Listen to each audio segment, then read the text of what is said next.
tout le monde s'imagine une guerre très violente. Ça quand même, dans les états-majors, on a bien compris qu'avec l'armement moderne, la guerre ferait beaucoup de victimes. Mais tout le monde s'imagine 2 ou 3 grandes batailles décisives et une guerre qui s'arrête.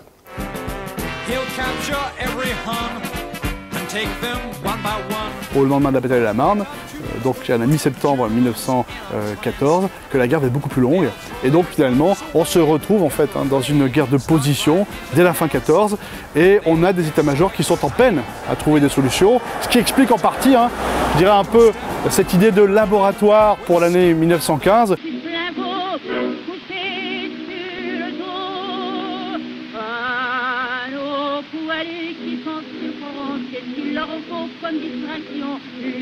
Mon grand-père est tombé en...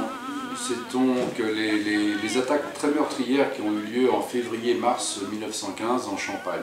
Il est sorti pour entraîner la troupe, il est sorti sabre au clair de la tranchée et il a reçu une rafale de mitrailleuse, il a reçu 5 balles dans la poitrine.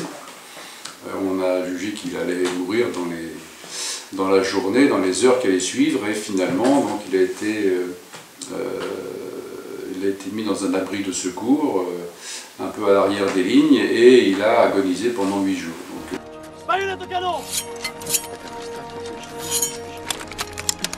les officiers du terrain, que ce soit les sergents, lieutenants, même jusqu'au capitaine, étaient vraiment en première ligne. Donc au début de la guerre d'ailleurs, comme il n'y avait pas de casque, il y a eu beaucoup de blessures à la tête, et les lieutenants, il y a eu les sous-officiers et les officiers ont été décimés dès le départ de la guerre, parce que c'était eux les premiers à sortir, et face aux mitrailleuses, c'était les premiers les plus faciles à tirer. Donc il y a eu une hécatombe. J'ai reconstitué cette histoire, voilà. Ma grand-mère, donc, qui était enceinte, mon père venait de naître, donc ma grand-mère était de nouveau enceinte et attendait son 2e enfant.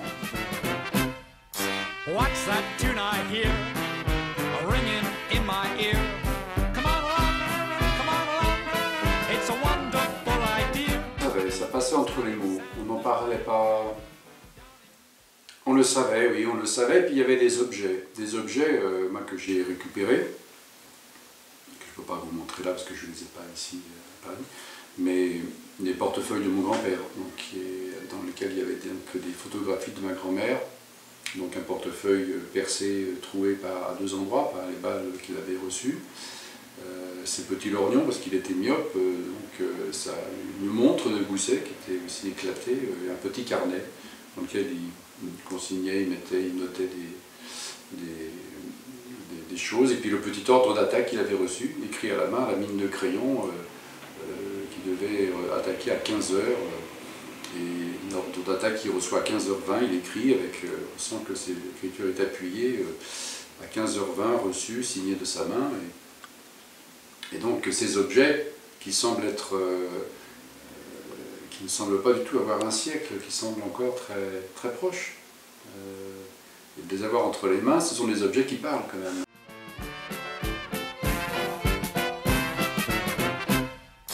What's that tune I hear, ringing in my ear? Come on along, it's a wonderful idea. It's Alexander's band, down in Dixieland.